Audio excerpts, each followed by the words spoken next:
Did you know that your hair knows stress? Look at the person next to you. Look in the mirror.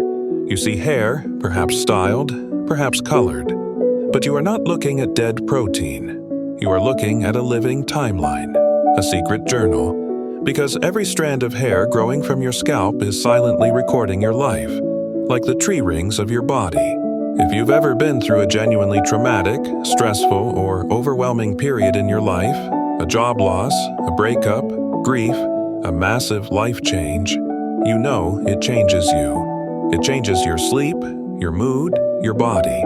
But what if I told you that the evidence of that painful chapter is still with you, literally etched into your physical being? It's a beautiful and slightly heartbreaking concept, really. When you experience chronic sustained stress, your body pumps out a hormone called cortisol. We call it the stress hormone.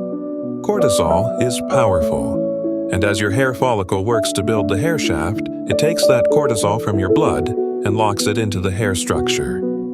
It's absorbed, solidified, and preserved. So, as your hair grows, about half an inch a month, the part closest to your scalp is recording right now. The inch that came before that is a record of last month, and every inch is a chapter of your stress history. Let's make this simple.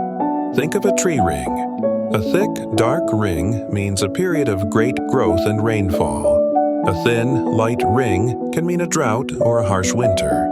Your hair does the same thing, but instead of drought, it records your emotional winter.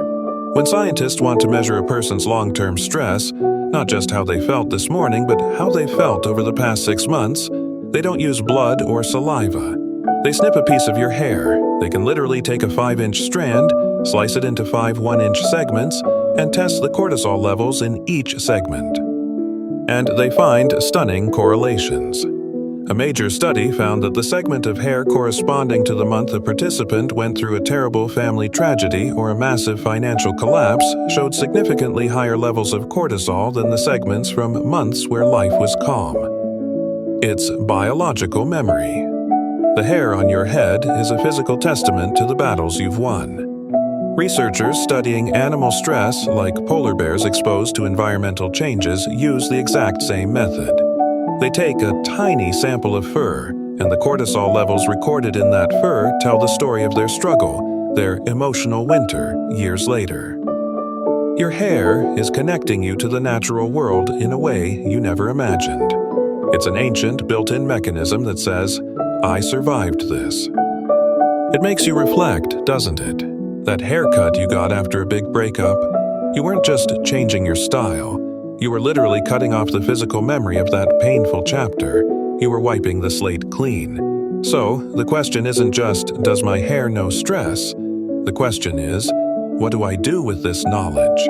We can't stop cortisol from doing its job, but we can manage the flow. Here is the final piece of advice for changing the story your next 3 inches of hair will tell. First, the 20-minute unplug. Don't just watch TV or scroll. Set a timer for 20 minutes and do something that forces your body out of the stress response. Go for a walk, do a light stretch, or listen to a piece of music that makes you feel genuinely nostalgic. This is an active choice to lower your cortisol.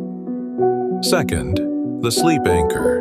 Stress often starts a vicious cycle of poor sleep, which increases cortisol. Make your bedroom a fortress of calm. Lower the temperature, eliminate all screens, and stick to a consistent bedtime, even on weekends. And finally, reframe the record. See the long, old strands of hair not as a reminder of pain, but as a monument to your resilience. When you look in the mirror, you're not just seeing the present. You're seeing proof that you endured the past. Your hair will always record your life, but you get to direct the story. If this video resonated with you, let me know in the comments below. I'll see you in the next video.